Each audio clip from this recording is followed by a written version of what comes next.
नमस्कार. या सत्रात आपण ओव्हरलॉक मशीनवर थ्रेडिंग, रनिंग, मायनर ॲडजस्टमेंट यांचा सराव कसा करावा हे शिकणार आहोत. या सत्राच्या शेवटी ओव्हरलॉक मशीनमध्ये थ्रेडिंग म्हणजे धागा भरणे, स्टिकची लांबी कमी जास्त करणे, प्रेशर फूट प्रेशर व लिफ्टर आणि फीड करण्याची वेगवेगळी तंत्रे या गोष्टी आपल्याला समजतील. ओव्हरलॉक मशीन्स वेगवेगळ्या मॉडेल्समध्ये येतात, पण त्याच्या मूलभूत गोष्टी सारख्याच असतात. इथे दाखवण्यात आलेले मशीन हे 3 थ्रेड ओव्हरलॉक मशीन असून 2 नाईफच्या सहाय्याने काम करते. यामध्ये वर खाली होणारी एक अप्पर नाईफ आणि दुसरी खाली एका जागी बसवलेली नाईफ असते. या सुऱ्या कापडाच्या धागे निघालेल्या कडा कापून कापडाला फिनिशिंग देतात. इतर शिवणयंत्रांच्या तुलनेत ओव्हरलॉक मशीनचं थ्रेडिंग खूप किचकट आहे. ग्राफिकमध्ये दाखवलेल्या मशीनमध्ये 3 वेगवेगळे धागे असतात. निडल थ्रेड म्हणजे सुईतील धागा, ओव्हरलूपर धागा, अंडरलूपर धागा. हे तिन्ही धागे दाखवलेल्या सूचनांनुसार पालन करून मगच भरा. प्रत्येक वापरानंतर धाग्याचे तुकडे म्हणजे लिंट तसेच धूळ काढून टाकायला हवी. वापरात नसताना मशीन झाका. ठराविक काळानंतर ऑइलिंग करणे आणि ग्रीसिंग करणे आवश्यक आहे. आता तुमच्यासाठी एक टास्क दिला आहे. तुमच्याकडे ओव्हरलॉक मशीन आणि धागे आहेत ना याची खात्री करा. ओव्हरलॉक मशीनला थ्रेडिंग करणे हा टास्क आहे. ओव्हरलॉक मशीनमध्ये धागा भरणे. पहिला धागा स्पूल स्टँडमधून येतो, त्याला पहिल्या सुईत ओवा. दुसरा धागा दुसऱ्या सुईत ओवा. तिसरा धागा स्पूलमधून म्हणजे रिळातून घेऊन मागच्या लूपरमध्ये घाला. चौथा आणि 5वा धागा खाली लावलेल्या लूपर्समध्ये घाला. आता आणखी एक टास्क आहे. या टास्कसाठी तुम्हाला ओव्हरलॉक मशीन, सीझर म्हणजे कात्री, स्क्रूड्रायव्हर, ट्रिमर, थ्रेड आणि फॅब्रिक म्हणजेच कापड या वस्तू लागतील. स्टिचची लांबी कमी जास्त करणे हा टास्क आहे. हँडव्हील हळूहळू फिरवा. यामुळे पुश बटनाला एक जागा मिळेल जिथून ते पुढे जाईल.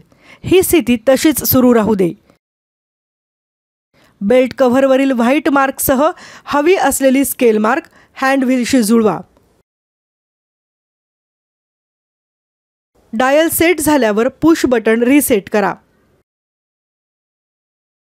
प्रेशर फूट प्रेशर आणि लिफ्टर. घड्याळाच्या काट्याच्या दिशेने फिरणारा स्क्रू फिरवा. स्क्रू घड्याळाच्या काट्याच्या विरुद्ध दिशेने फिरवला की प्रेशर वाढेल. साइड वेज प्रेशर लिफ्टिंग लीव्हर खाली आणतात.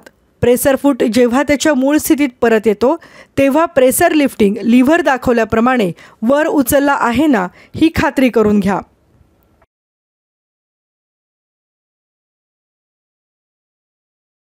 ओव्हरलॉक मशीनला 2 फीड डॉग असतात. मेन फीड डॉग आणि डिफरेन्शियल फीड डॉग. या दोघांच्या पातळ्या एकमेकांइतक्याच म्हणजे समान हव्यात. त्यांच्या बोल्टने त्यांची उंची कमी जास्त करता येते. फीड डॉगची उंची कापडाच्या जाडीनुसार कमी जास्त करावी लागते. 1 मिलीमीटर पातळ कापडासाठी, 1.3 मिलीमीटर मध्यम जाड कापडासाठी आणि 1.5 मिलीमीटर जाड कापडासाठी निडल प्लेटच्या वर वाढवा. आता येथे शेवटचा टास्क दिला आहे. हा टास्क करण्यासाठी तुम्हाला overlock machine, seizures, screwdriver, trimmer, धागे आणि कापडाची गरज आहे. डिफरेन्शियल फीड मेकॅनिझम बदलणे हा टास्क आहे. डिफरेन्शियल फीड लॉक नट सैल करा. तयार झालेल्या टाक्याच्या खाली ताणण्याकरता लीव्हर वर करा. पोझिशन S स्ट्रेचिंग करता 1:07 हा डिफरेन्शियल फीड रेशो देतो, तर नॉर्मल स्टिच 1:1 देतो. गॅदरिंग स्टिच 1:2 इतक्या डिफरेन्शियल फीड रेशोवर सेट करता येतो. आपण ओव्हरलॉक मशीनवर थ्रेडिंग, रनिंग, मायनर ॲडजस्टमेंट यांचा सराव या सत्राच्या शेवटी पोहोचलो आहोत.